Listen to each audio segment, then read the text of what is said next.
வணக்கம் நண்பர்களே, நான் Manikandan. This is Mani's travels with hope. இது மாதிரி தொடர்ந்து பல வீடியோக்கள் வரப்போது. அதுக்கு நீங்கள் செய்ய வேண்டியது எல்லாம் நம்ம சேனலை சப்ஸ்கிரைப் பண்ணி ஆதரவு கொடுக்க வேண்டியது மட்டும்தான். இன்றைக்கி இந்த வீடியோவில் நம்ம பார்க்கக்கூடியது ஒரு முக்கியமான தகவல். திருச்சி கோட்டம் வெளியிட்டிருக்கக்கூடிய ஒரு முக்கியமான தகவல். திருச்சி பகுதியில் நடைபெறக்கூடிய பராமரிப்பு பணிகள் காரணமாக நாளை முதல் 6 ரயில்கள் மாற்றத்திற்குட்பட்டிருக்கிறது. அது என்னென்ன ரயில்கள் என்னைக்கு அப்படிங்கிற டீட்டெயில் நமக்கு தெரிஞ்சு அப்படின்னா பயணம் செய்வதற்கு ஏதுவாக இருக்கும். அந்த வகையில் நம்ம பார்க்கக்கூடிய ட்ரெயின் திருச்சிராப்பள்ளியிலிருந்து காரைக்கால் வரைக்குமே காலையில் 8:40 மணிக்கு புறப்படக்கூடிய ட்ரெயின். இந்த ட்ரெயின் நாளைக்கு 17ஆம் தேதியில் இருந்து 23ஆம் தேதி வரைக்கும், ஊடையில் 21ஆம் தேதி தவிர, தேதியை நல்லா குறிச்சுக்குங்க, 21ஆம் தேதி தவிர மற்ற எல்லா நாட்களுமே 23ஆம் தேதி வரைக்கும் இந்த ரயிலானது திருவாரூர் வரைக்கும் தான் இயங்கும். திருவாரூரிலிருந்து காரைக்கால் வரைக்கும் பகுதியாக ரத்து செய்யப்படுவதாக அறிவிப்பு இருக்கிறது. அதே மாதிரி மறுமார்க்கத்தில் காரைக்காலிலிருந்து திருச்சிராப்பள்ளிக்கு வழக்கமாக பிற்பகல் 2:55 மணிக்கு புறப்படும். ஆனால் 17ஆம் தேதியில் இருந்து 23ஆம் தேதி வரைக்கும் 21ஆம் தேதி தவிர இந்த ரயிலானது திருவாரூரிலிருந்து மாலை 4:15 மணிக்கு புறப்படும் அப்படின்னு அறிவிப்பு இருக்கிறது.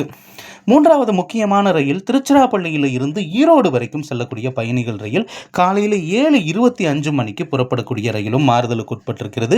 என்னைக்கு அப்படின்னா வருகிற 20 மற்றும் 22 தேதியை நல்லா நோட் பண்ணிக்கோங்க. 20 மற்றும் 22ஆம் தேதிகளில் ஈரோடு இந்த ரயில் போகாது. திருச்சிராப்பள்ளியிலிருந்து புறப்படக்கூடிய இந்த ரயிலானது கரூர் வரைக்கும் தான் இயங்கும் அப்படின்னு அறிவிப்பு இருக்கிறது. அடுத்து நம்ம பார்க்கக்கூடிய ட்ரெயின் ஒரு எக்ஸ்பிரஸ் ரயில். ட்ரெயின் நம்பர் 12664 அப்படிங்கிற நம்பரில் திருச்சிராப்பள்ளியிலிருந்து ஹவுரா வரைக்கும் செல்லக்கூடிய வாராந்திர ரயில். இந்த ரயிலானது ஜூன் மாதம் 19ஆம் தேதி மதியானம் 1 மணிக்கு கிளம்பும். ஆனால் இந்த ட்ரெயினானது அன்றைய தினம் 1 மணிக்கு கிளம்பாது, 1 மணி நேரம் 20 நிமிடங்கள் தாமதமாக புறப்படும் அப்படின்னு அறிவிப்பு இருக்கிறது. அதாவது 2:20 மணிக்கு தான் திருச்சிராப்பள்ளியிலிருந்து புறப்பட்டு ஹவுரா வரைக்கும் இந்த ரயிலானது செல்ல இருக்கிறது. நேர மாறுதலுக்கு உட்பட்டிருக்கிறது.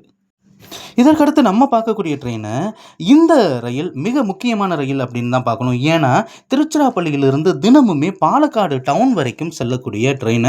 இந்த ரயிலும் மாறுதலுக்கு உட்பட்டிருக்கிறது. ஆனால் இது நேர மாற்றம் மட்டும்தான். ஒரு ஆறுதலான விஷயம், இந்த ட்ரெயின் அவசரமாக பிடிக்க வேண்டிய அவசியம் அப்படிங்கிறது இருக்காது. ஏன்னா வருகிற 23ஆம் தேதி இந்த ரயிலானது பிற்பகல் 1 மணிக்கு புறப்படுவதற்கு பதிலாக 25 நிமிடங்கள் தாமதமாக திருச்சியிலிருந்து புறப்படும். அப்போ 1:25க்கு தான் புறப்படும். அப்படிங்கிறதுனால பாலக்காடு செல்லக்கூடிய பயணிகள், அது மட்டும் இல்லாமல் ஈரோடு, திருப்பூர் இந்த பகுதிக்கு செல்லக்கூடிய பயணிகள் ட்ரெயின் கொஞ்சம் தாமதமாக கிளம்பும். அப்படிங்கிறதுனால ஒரு 25 நிமிஷம் நமக்கு டைம் அப்படிங்கிறது இருக்கிறது. இறுதியாக நம்ம பார்க்கக்கூடிய ட்ரெயின் காரைக்குடியிலிருந்து திருச்சிராப்பள்ளி வரைக்கும் இயங்கக்கூடிய ட்ரெயின். இந்த ட்ரெயினை விருதுநகர்லேருந்து காரைக்குடி வரைக்கும் பேசஞ்சராக வந்துட்டு அதுக்கப்புறம் 9:50 மணிக்கு காலையில் புறப்பட்டு திருச்சிராப்பள்ளி வரைக்கும் இயங்கக்கூடிய பயணிகள் ரயில்.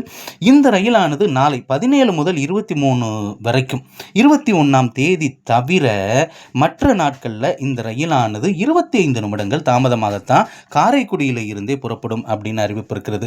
அதாவது 9:50 மணிக்கு புறப்பட வேண்டிய இந்த ரயிலானது 10:15 மணிக்குத்தான் காரைக்குடியிலிருந்து புறப்பட்டு திருச்சி நோக்கி வரும் அப்படின்னு அறிவிப்பு இருக்கிறதுனால பயணிகள் அதற்கு தகுந்தாற் போல ஏற்பாடுகளை செய்து கொள்ள வேண்டியது அவசியம். முன்னாடி கிளம்பினா தான் சிரமம், ஆனால் கொஞ்சம் தாமதமாக கிளம்புறதுனால நம்ம ஸ்டேஷனுக்கு போகிறதுக்கு கொஞ்சம் வசதியாக இருக்கும். அது மட்டும் இல்லாமல் சரியான நேரத்தில் போகுமா அப்படின்னு ஒரு கேள்விக்குறி தான். ஏன்னா தாமதமாக கிளம்புறதுனால இந்த மாற்றங்கள் அனைத்துமே வர்ற 23ஆம் தேதி வரைக்கும் மட்டும்தான் செய்யப்பட்டிருக்கிறது. இந்த 6 முக்கியமான ரயில்களுக்கும் மாற்றம் அப்படிங்கிறது கொண்டு வந்திருக்கிறாங்க. அடுத்த ஒரு வீடியோவில் வேறொரு தகவலோடு நான் உங்களை சந்திக்கிறேன். அது வரைக்கும் நன்றி.